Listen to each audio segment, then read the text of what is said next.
Om Sai Ram. Today we will pray with chapter 22. Rescues from Serpent Bites, Bala Sahib Mirikar, Bapu Sahib Bhoti, Amir Shakkar, Hemad Pant, Baba's opinion regarding killing of serpents. Preliminary. How to meditate on Baba. No one has been able to fathom the nature or the form of Almighty. Even the Vedas and the thousand-tongued Shesha are not able to describe it fully.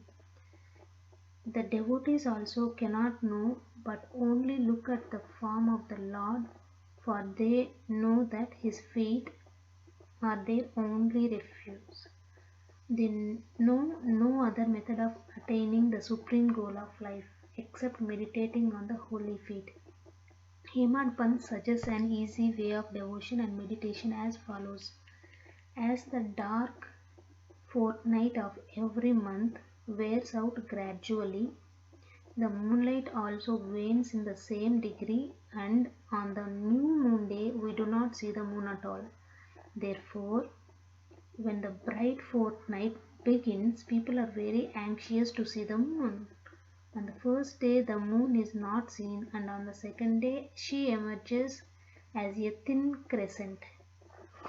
Then the people are asked to see the moon through the opening between the two branches of a tree, and when they begin to see through this aperture eagerly, the distant small crescent of the moon comes to their sight. Following this instance, let us see Baba's form. Look at Baba's posture, how fine it is.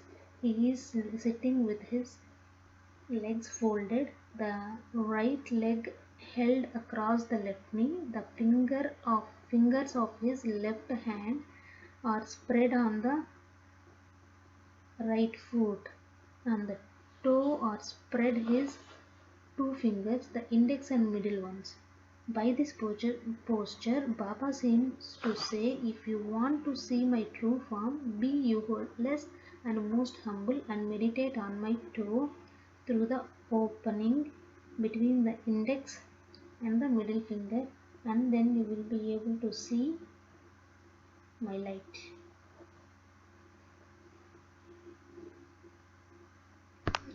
Now let us turn to Baba's life. Shirdi had become a place of pilgrimage on account of Baba's stay there. People from all quarters began to flock there, and both the rich and the poor began to be benefited in more ways than one. Who can describe Baba's boundless love and his wonderful knowledge and his all pervasiveness? Blessed is he who could experience these. Sometimes Baba observed long silence, which was in a way his dissertation on Brahma.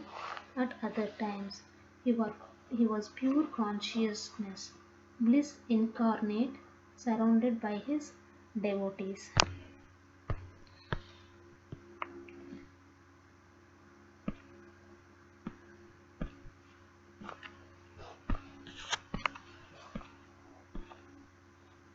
Bala Sahib Mirikar, son of Sardar Kaka Sahib Mirikar, was Mamlatdar of Kopargaon. He was going on to Chitali. On the way, he came to Shirdi to see Sai Baba. When he went to the masjid and prostrated himself before Baba, the usual conversation regarding health and other matters commenced. When Baba sounded a note of warning, do you know our Dwarka Mai? As Bala Sahib did not understand, he kept quiet. Baba continued, this is our Dwarka Mai, where you are sitting. She wards off all dangers and anxieties of the children who sit on her lap. This Masjid Mai, its presiding deity, is very merciful.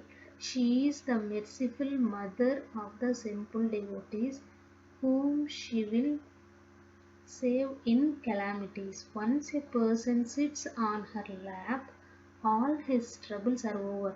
He who rests in her shade gets bliss. Then Baba gave him Udi and placed his hand on his head. When Baba's Sahib was about to depart, he again said, "Do you know the Lamba Baba, long gentleman serpent?" And then closing the left fist, he brought it under the right elbow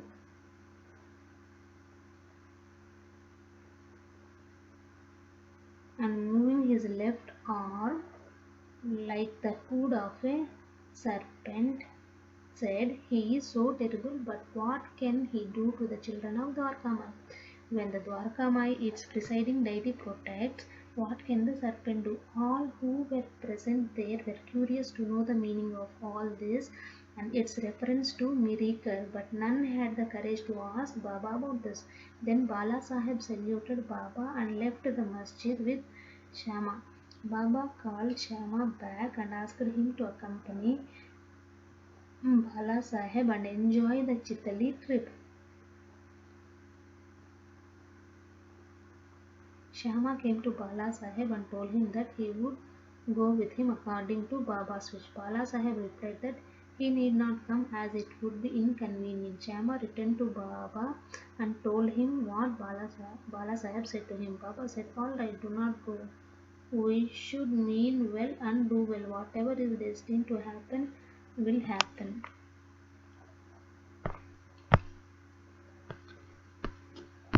In the meanwhile, Bala Sahib thought it over again and calling Shama asked him to accompany him. Then Shama went again to Baba and after taking his leave started with Bala Sahib in the Tanga. They reached Chitali at 9 p.m. and encamped in the Maruti temple. The office people had not come, so they sat in the temple talking and chit-chatting. Bala Sahib was sitting on a map, reading a newspaper. His upper dhotar was spread across his waist, and on it a snake was sitting unnoticed. It began to move with a hissing sound, which was heard by the peon. He brought a lantern, saw the snake, and raised an alarm. Serpent, serpent! Bala Sahib was frightened and began to quiver. Shama was also stunned. Then he and others moved quietly and took sticks and clubs in their hand. The snake slowly came down the waist and moved away from Bala Sahib, and it was immediately done to death. Thus this calamity, which was prophesied by Baba, was averted and Bala Sahib's devotion in Baba was confirmed. Bapu Sahib Bhuti, a great astrologer named Nana Sahib Dendle, told Bapu Sahib Bhuti, who was then in Shirdi, "Today is an inauspicious day for you. There is a danger to your life."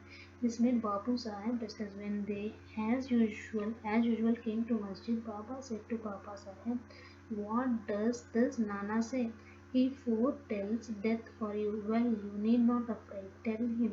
Let us see how death kills." Then, later in the evening, Bapu Sahib went to his privy for easing himself, where he saw a snake. His servant saw it and lifted a stone to strike at it. Bapu Sahib asked him to get a big stick, but before the servant returned with the stick, the snake was seen moving away and soon disappeared. Bapu Sahib remembered Baba's words of fearlessness. Amir Shakkar was a native of the village Kohalle in Kopargaon Taluka. He belonged to the Bachchat caste. He worked as a commission agent in Bandha and was well known there. He once suffered from rheumatism, which gave him much pain. He then remembered Allah, left his business and went to Shirdi and prayed to Baba to relieve him from his malady. Baba then stationed him in the Chavdi. The Chavdi was then a damp, unhealthy place, unfit for such a patient. Any other place in the village would have been better for Amir, but Baba's food was the chief medicine. Baba did not allow him to come to the masjid, but fixed him in the Chavdi every morning and evening. Every alternate day, Baba went to the Chavdi in a procession and slept. So Amir got Baba's contact.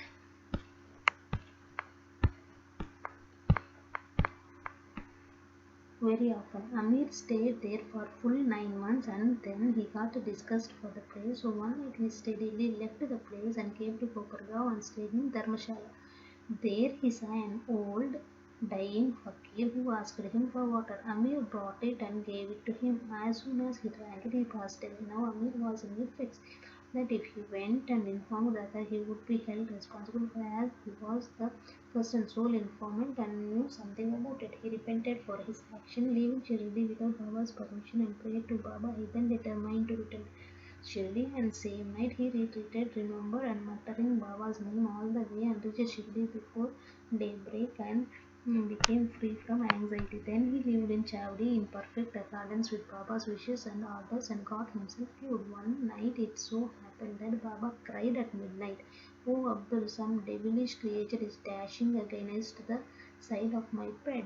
Abdul came within rather examined Baba's bed but found nothing. Baba asked him to examine carefully all the place and began to strike the ground with his satka.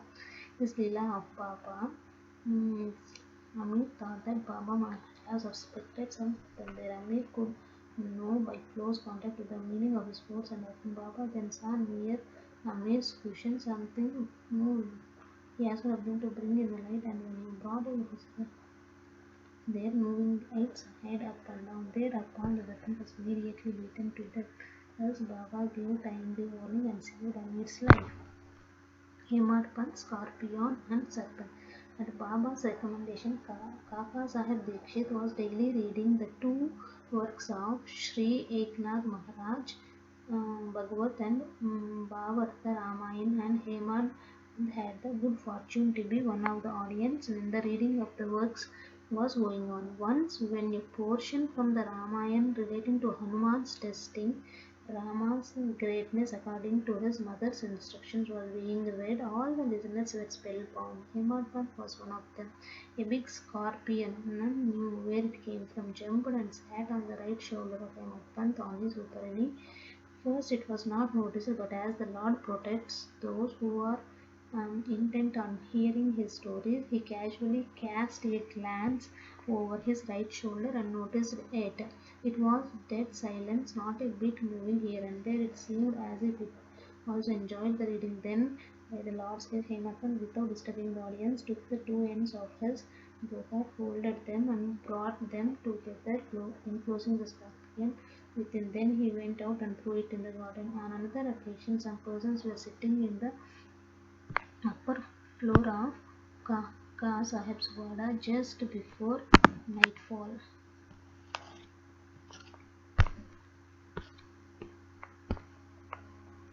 When a serpent crept through a hole in the window frame and sat coiled up, a light was brought. Though it was first dazzled, yet it sat still and moved its heads up and down. Then many people rushed there with sticks and kettles, but as it sat in a awkward place, no blow could be dealt. But hearing the noises of the serpent went out hastily through the small hole. Then all the present there felt revealed Baba's opinion. One devotee named Muktaram then said it was good that the poor creature escaped. Hemadpant challenged him, saying that serpents better be killed. There was a long discussion between them, the former contending that serpents and such creatures should not be killed, the latter that they should be. As night came on, the discussion came to an end without any decision being arrived at. Next day, the question was referred to Baba, who gave his settled opinion as follows: God lives in all beings and creatures, whether they be serpents or scorpions. He is a great wide puller of the world, and all beings, serpents, scorpions, etc., obey his command. Unless he wills it, nobody can do any harm to others. The world is all dependent on him, and no one is independent. So we should take pity and love all creatures, leave off killings, and be patient. The God is the protector of all. Bow to Shri Sai, peace be to all. Om Sai Ram.